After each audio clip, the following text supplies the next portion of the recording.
Shalom jemaat yang dikasihi oleh Tuhan dimanapun jemaat Tuhan berada saat ini. Saya berdoa kiranya Tuhan juga melindungi jemaat Tuhan sekalian dimanapun jemaat Tuhan berada. Pada pagi hari ini kita akan merenungkan kebenaran firman Tuhan sebagai kekuatan di dalam menjalani hidup kita di dunia ini. Sebelum kita merenungkannya, mari kita berdoa memohon pertolongan daripada Tuhan. Kami bersyukur kepadamu ya Tuhan atas anugerah-Mu yang begitu besar bagi setiap kami anak-anak-Mu. Kami bersyukur kami dipilih menjadi anak-anak yang Engkau selamatkan. Kami bersyukur Tuhan Engkau juga boleh senantiasa dengan kasih dan setia-Mu memelihara setiap kami sampai dengan hari ini. Kami bersyukur pagi hari ini kami boleh dibangunkan dari istirahat kami dengan satu kesegaran, kekuatan yang baru untuk menjalani hari ini.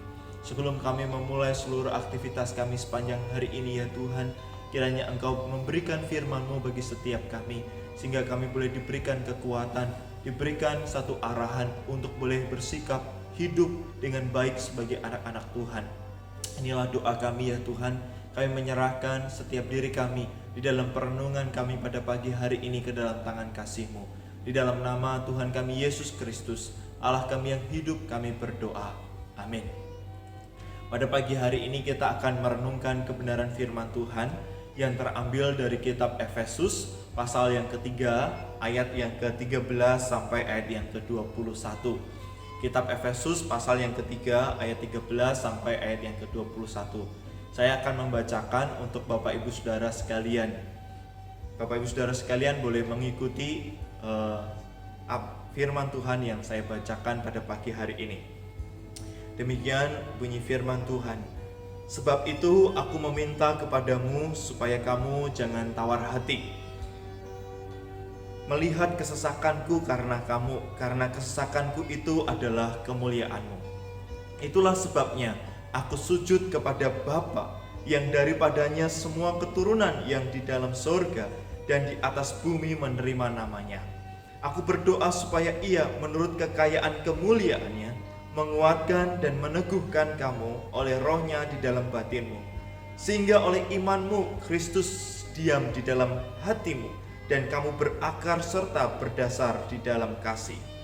Aku berdoa supaya kamu bersama-sama dengan segala orang kudus dapat memahami betapa lebarnya dan panjangnya dan tingginya dan dalamnya kasih Kristus, dan dapat mengenal kasih itu sekalipun ia melampaui segala pengetahuan. Aku berdoa supaya kamu dipenuhi di dalam seluruh kepenuhan Allah. Bagi Dialah yang dapat melakukan jauh lebih banyak daripada yang kita doakan atau pikirkan, seperti yang ternyata dari kuasa yang bekerja di dalam kita. Bagi Dialah kemuliaan di dalam jemaat dan di dalam Kristus Yesus turun-temurun sampai selama-lamanya. Amin. Sedemikian jauh pembacaan firman Tuhan bagi setiap kita.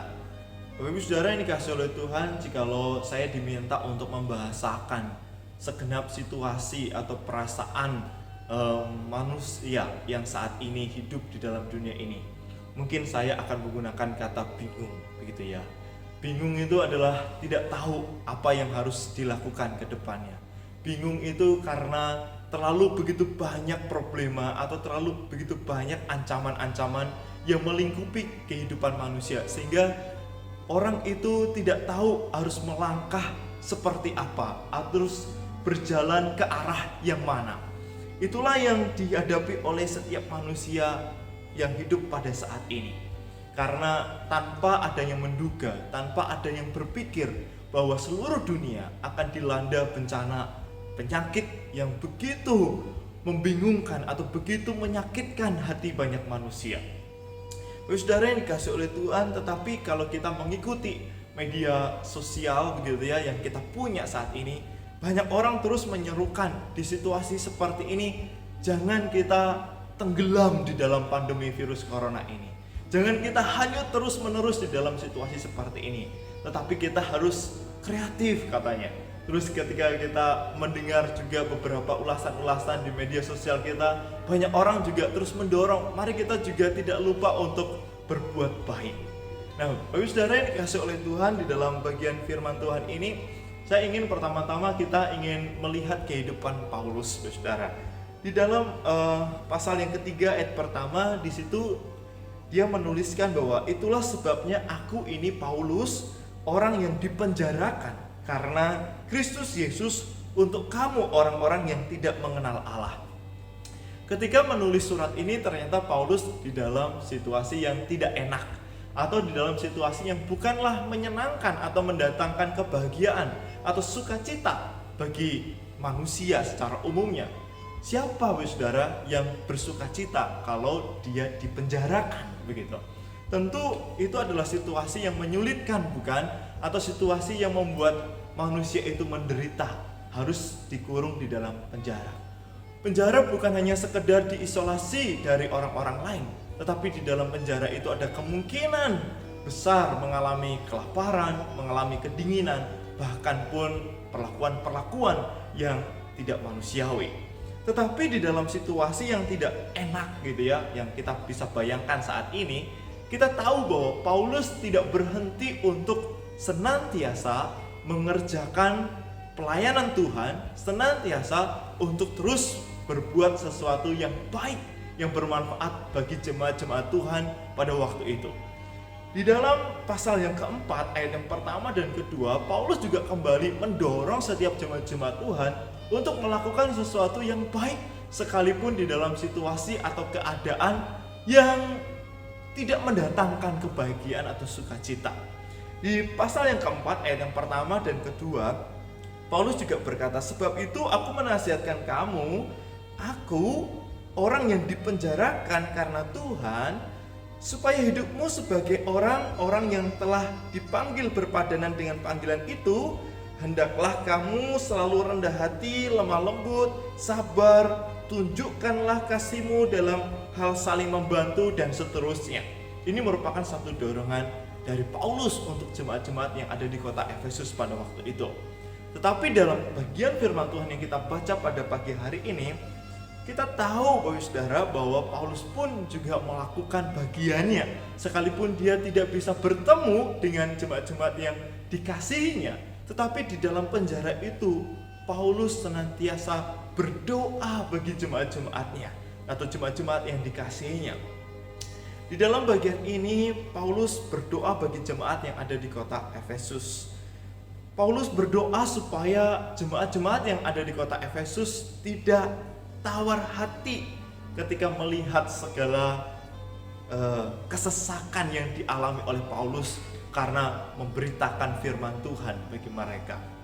Nah, Bapak Saudara yang dikasihi Tuhan, memang di dalam kitab Efesus ini ada dua hal yang ingin diselesaikan melalui penulisan surat Efesus ini.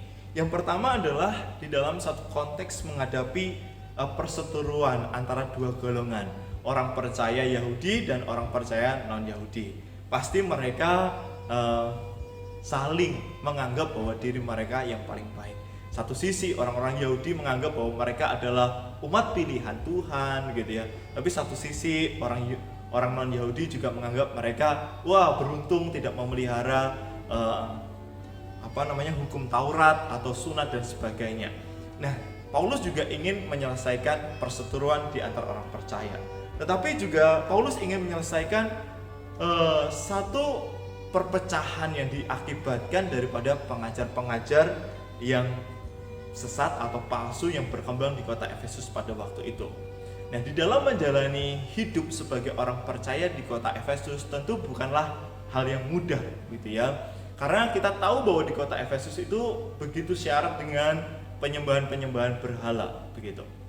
Nah, oleh sebab itu Paulus sebagai Rasul Kristus, dia senantiasa mendoakan jemaat-jemaat Tuhan yang hidup di kota Efesus pada waktu itu.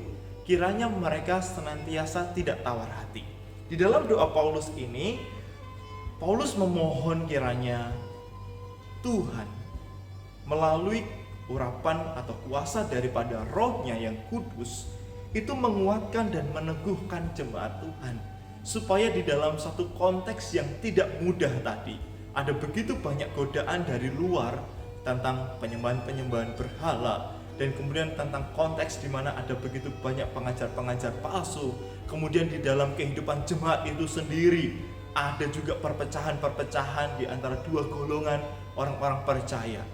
Paulus memohon kepada Bapa, kiranya melalui kuasa Roh Kudus, Roh itu menguatkan, meneguhkan iman mereka di dalam Kristus, sehingga mereka boleh berakar di dalam Kristus yang telah mati di atas kayu salib, yang meruntuhkan segala perseteruan pemisah yang ada di antara kalangan orang Yahudi maupun orang non-Yahudi. Oleh sebab itu Paulus berdoa kiranya jemaat-jemaat di Efesus itu mengenal kasih Kristus sebagai pondasi daripada iman mereka, sebagai pondasi daripada mereka menjalani hidup sebagai orang percaya, supaya tidak terjadi lagi yang namanya perpecahan di antara mereka. Yang kedua, supaya mereka berakar di dalam iman di dalam Kristus, dan mereka mempercayai Kristus sebagai satu-satunya Tuhan dan Juru Selamat yang telah memerdekakan mereka dari segala hukum-hukum atau dari segala kutuk dosa, sehingga mereka tidak mudah terpecah belahkan oleh pengajaran-pengajaran palsu yang ada di kota Efesus itu. Nah, Bapak Saudara yang dikasihi Tuhan, dari sini kita bisa belajar bahwa Paulus mendoakan jemaat-jemaat, atau Paulus mendoakan rekan sahabat yang lainnya dengan pokok doa yang sangat hakiki, begitu ya. Kembali kepada iman. Di dalam situasi yang sulit ini, mungkin banyak pokok doa yang kita ucapkan, mungkin mengenai pekerjaan kita, masa depan kita, kesehatan kita, pelayanan kita. Tetapi jangan lupa, kita juga perlu berdoa bagi orang lain, sahabat kita, atau bagi jemaat-jemaat kita yang lainnya, mengenai iman mereka di dalam Tuhan. Biarlah di dalam situasi keadaan saat ini yang tidak mudah dan kebingungan yang dialami ini, biarlah kita juga tidak salah orientasi, begitu ya. Hanya berdoa untuk segala berkat dan kebahagiaan kita, tanpa kita berdoa mengenai iman kita, begitu ya. Bagaimana kita menjalani hidup kita ini?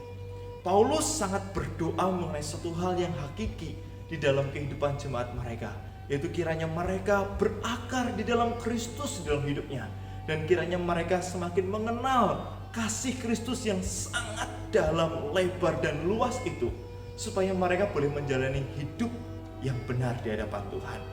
Paulus yang terakhir mendorong setiap jemaat Tuhan untuk beriman kepada Tuhan. Ini bagian yang terakhir, karena Paulus memberitahu kepada mereka, bagi dialah yang dapat melakukan jauh lebih banyak daripada yang kita doakan atau pikirkan, seperti yang ternyata dari kuasa yang bekerja di dalam kita.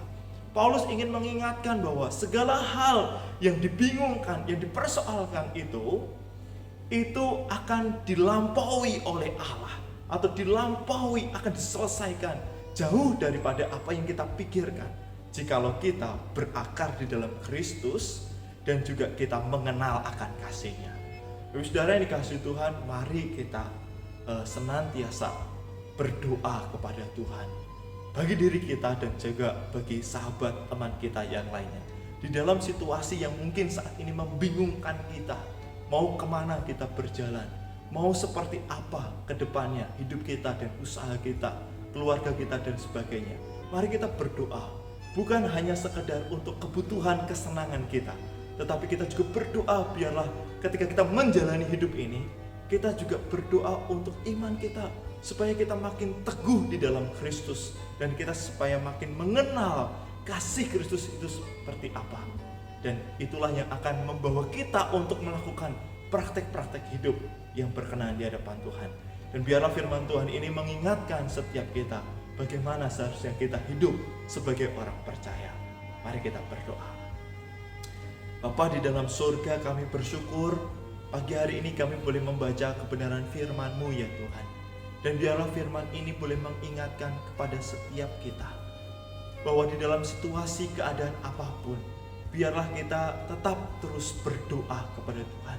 Jangan biarkan hati kami menjadi tawar karena persoalan-persoalan yang menghimpit hidup kami, tetapi biarlah Engkau terus bakar hati kami. Kami boleh senantiasa dekat bersekutu dengan Tuhan, Dan biarlah Engkau kuatkan iman kami ya Tuhan, di dalam situasi yang membingungkan ini. Biarlah kami terus bersandar kepada Tuhan, dan biarlah kami boleh semakin dekat dan mengenal Tuhan. Terlebih lagi kami mengenal akan kasih-Mu yang besar itu, supaya di dalam situasi yang sulit ini kami masih dimampukan untuk terus melakukan perbuatan-perbuatan baik, sehingga kami juga boleh terus memuliakan Tuhan di dalam kehidupan ini. Tuhan berkati setiap kami. Berkati jemaat-jemaat-Mu ya Tuhan. Bagaimanapun kondisi mereka saat ini, Engkau yang tahu. Pulihkan keadaan keluarga mereka, pekerjaan mereka saat ini ya Tuhan. Inilah doa kami.